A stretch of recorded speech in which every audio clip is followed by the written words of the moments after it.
नमस्कार दोस्तों, आपका स्वागत है हमारे YouTube channel learning point with Abhishek में। यहाँ आपको मिलता है प्रतिदिन शॉर्ट हैंड डिक्टेशन।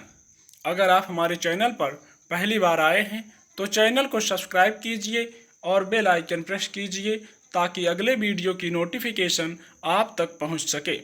वीडियो को लाइक कीजिए, अपने दोस्तों को शेयर कीजिए और अंत में हमें कमेंट करके ज़रूर बताइए कि आपको ये डिक्टेशन कैसा लगा। 90 शब्द प्रति minute dictation start. Hindi cinema के 100 साला सफ़र में संगीत से लेकर अभिनय तक कई ऐसे प्रयोग आजमाए गए हैं जो आज मील के पत्थर हैं। बात चूंकि हम सलील चौधरी की कर रहे हैं तो यह देखना समझना खासा दिलचस्प है कि उन्होंने सिनेमा में संगीत के प्रयोग को विधागत इकहरेपन से न सिर्फ बाहर निकाला बल्कि उसे प्रबुद्धता और प्रतिबद्धता के जनवादी सरोकारों से भी जोड़ा। सलीलदा सिर्फ संगीतकार नहीं थे, वे लेखक और कवि भी थे। 2 बीघा जमीन जैसी महान फिल्म की कहानी उन्होंने लिखी थी, इसलिए उनके कार्य और सिनेमा में योगदान को सिर्फ सरगमी मिठास के तौर पर देखना मुनासिब नहीं है।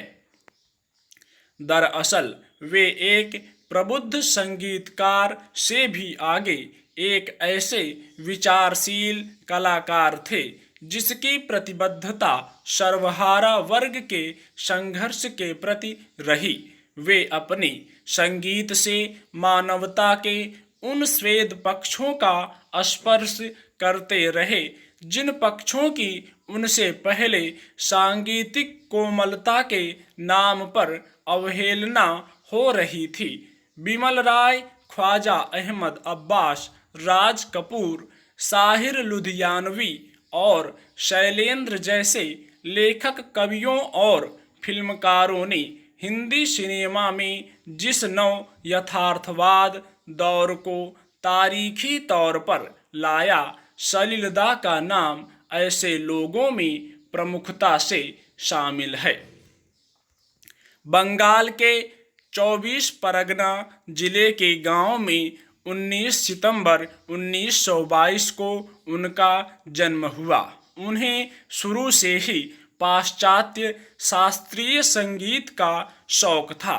उनका बचपन मोजार्ट और बीथोवियन जैसे बड़े संगीतकारों की छाया में गुजरा।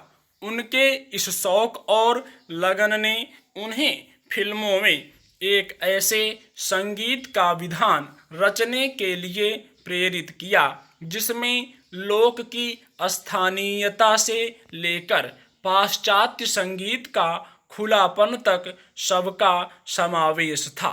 सलीलदा संगीत के बड़े आलोचक भी रहे। अपने समकालीन गायकों, संगीतकारों के बीच उनकी इस आलोचनात्मकता के कारण सहमति असहमति वाले उनके कई किस्से मशहूर हैं। दिलचस्प है कि सलीलदा खुद को मजाक में मोजार्ट रिबॉर्न भी कहते थे।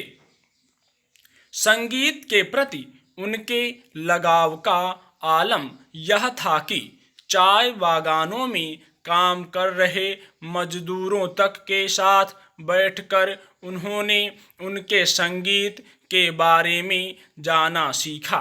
महज 6-7 साल की उम्र में ही उन्होंने हारमोनियम, सितार और बांसुरी बजाना शुरू कर दिया था। वह ब्रितानी हुकूमत का दौर था जिसके विरोध में सलीलदा ने अपना पहला जनगीत विचारपति तुम्हार विचार संगीतबद्ध किया, जो कि उस दौर में काफ़ी लोकप्रिय रहा।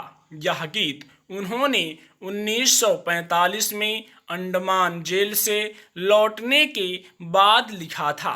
उन्हीं दिनों वे छात्र आंदोलन में कूद पड़े और भारतीय जननाट्य संघ इप्टा से जुड़े।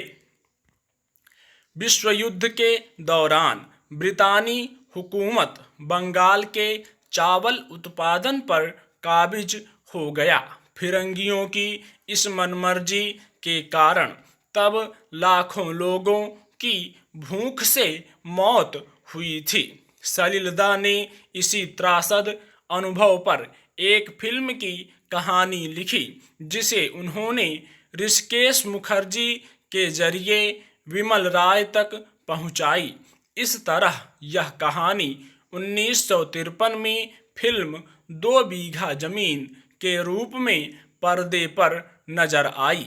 संगीतकार के तौर पर 1949 में आई परिवर्तन सलिलदा की पहली फिल्म थी।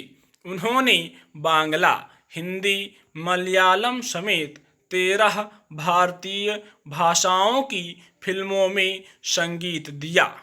कहीं दूर जब दिन ढल जाए, मैंने तेरे लिए ही 7 रंग के सपने चुने, इतना ना मुझसे तू प्यार बढ़ा, ना जाने क्यों होता है यह जिंदगी के साथ, और धरती कहे पुकार के। सरीखे अमर गीतों को लयबद्ध करने वाले सलिलदा 5 सितंबर 1995 को इस दुनिया से जरूर रुखसत हो गए, पर उनके संगीत की दुनिया लंबे समय तक आलाप भरती रहेगी। स्टॉप।